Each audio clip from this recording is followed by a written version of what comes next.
Okay, so sorry about that. I killed the video. So Watsonia, this one's just gone to seed. Really pretty, very tall. It's taller than me. But we've got another Watsonia. We're not quite sure what colour this one's going to be. That'll be out soon.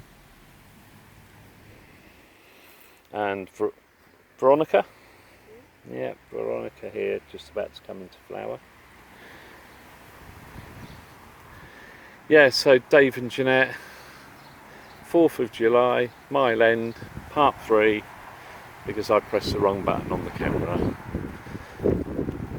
Okay, we're going to go across and have a look at this beautiful Hebe, multicoloured, it's like blue fading into white, and really surprised, didn't expect this from it, but it is beautiful. Some of them are more blue than white. There's such a variation in there. Lilac. Yeah, we've got a Canthus in there, another Hebe, a white one. That one is pretty well pure white. Yeah, and these hydrangeas we put in a few years ago, at last are starting to grow. Even though they get absolutely blasted by the wind, they are doing okay. I'm quite glad we're putting mainly mop heads here. I think that look good. Yeah, so if we go around here, we've got more hydrangeas. We've got Agapanthus. Now, Agapanthus, I didn't say, in the orchard, we've got 60-foot long trench of Agapanthus, and we're not sure whether it's going to be successful or not, but we dug it up from somebody's garden locally and planted it in ours. So we've got some of the Agapanthus dotted around here. Red hot pokers. We thought this wasn't going to flower this year, and here we go. It's starting. It's got 4 flower heads coming already. Another lovely Hebe over there, and the hide. Oh no, it's not a Hebe, is it? What's that one? What, the pink flower? No. Yeah, that is a Hebe. A Hebe, where it's got a lovely shape to it, but we didn't have any flowers at all. So what? Is it still got the flowers coming on it? So we moved it across to here. The flower's gone, and it started flowering. So we think maybe it was just in the wrong place. It needs to be in full sun. It's got a lovely shape to it. And these here are Spirea. There we go. If I sing them, and they look fluffier than what they actually are. They are, yeah, visually very pleasing. Are they all phlox around the tree over there? Oh, there, yeah. Yeah. We thought we'd dug them all out, but obviously we didn't. So we got phlox, but the problem is in the front garden, the phlox tend to get blown over. But so far they're doing okay. It's out around the tree there.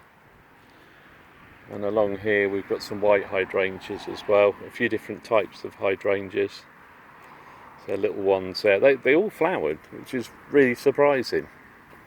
Even though they're little things, it must have been just right. All the early rain we had has meant they flower well. We're in the shade here, and that's probably why they've done all right. They haven't totally dried out. That's a lovely white one there.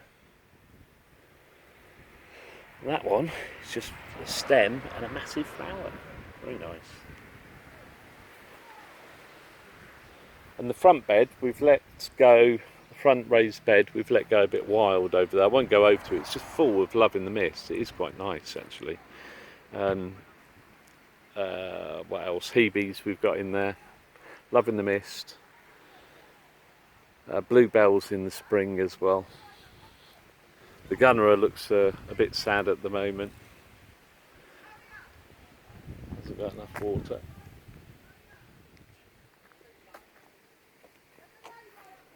This is what we mean about you get different. This isn't 2 different ones, is it? This is just one, and they change colour. And it's quite amazing. I mean, look at all the different shades you've got on that.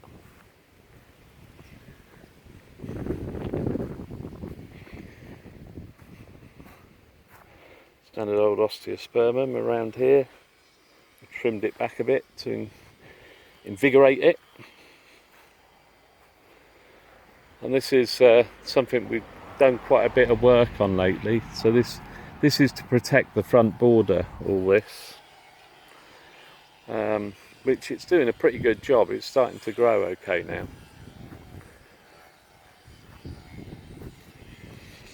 And we've put in some extra things along here. It doesn't look much at the moment.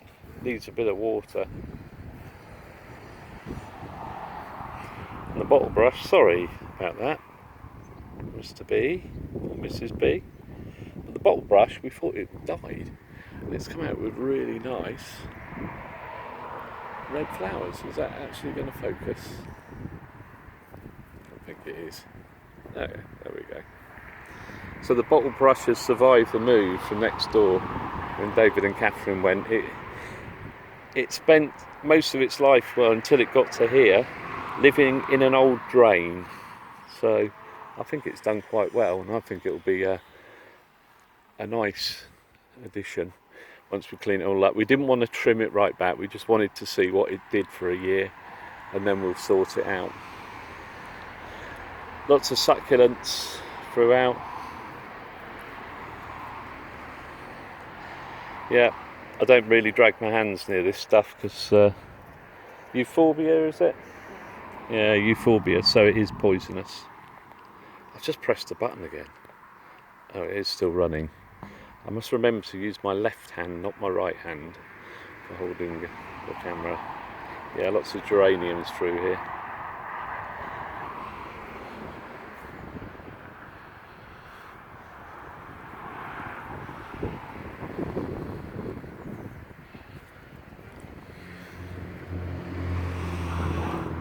And yeah, the white garden.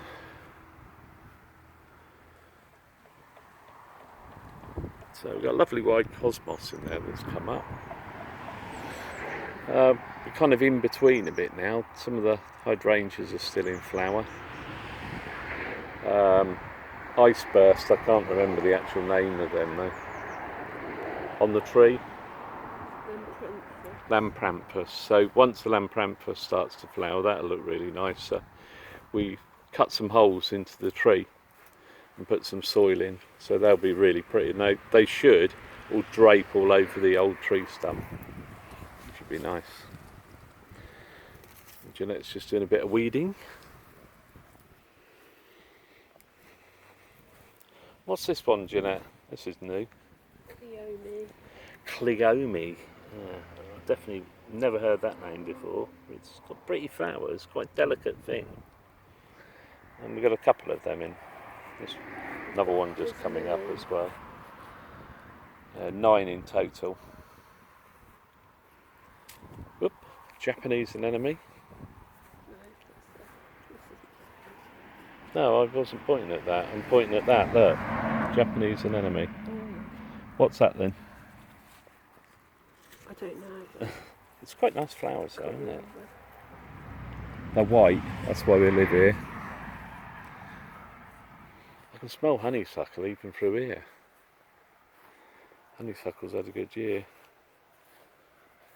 So I always call these pinks, but they're not, are they? They are kind of the sea pinks, but they're white ones. Yeah, so they are sea pinks, but they're, if you didn't hear that, they're white ones. Lots of cars today, quite noisy. And the London Pride, another Astilbe down there. I'm quite surprised that's done as well as it has really, sitting there in the shade. That's a lovely colour as well. Yeah, we're quite into Astilbes at the moment. And there's some lilies in there that need moving. And I think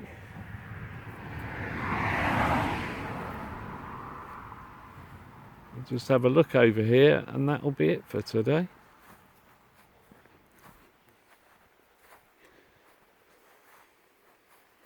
It's a lovely colour, but evil. It's very thorny. Yeah, you can see the thorns on there. They are incredibly sharp. Oh, sorry, blackbird. I think it was a blackbird. What are these, Jeanette? Toad flax. Flax. Toad flax. Toad flax. So you've got New Zealand flax, toad flax, but it's a totally different thing. I don't understand plants, how they get named.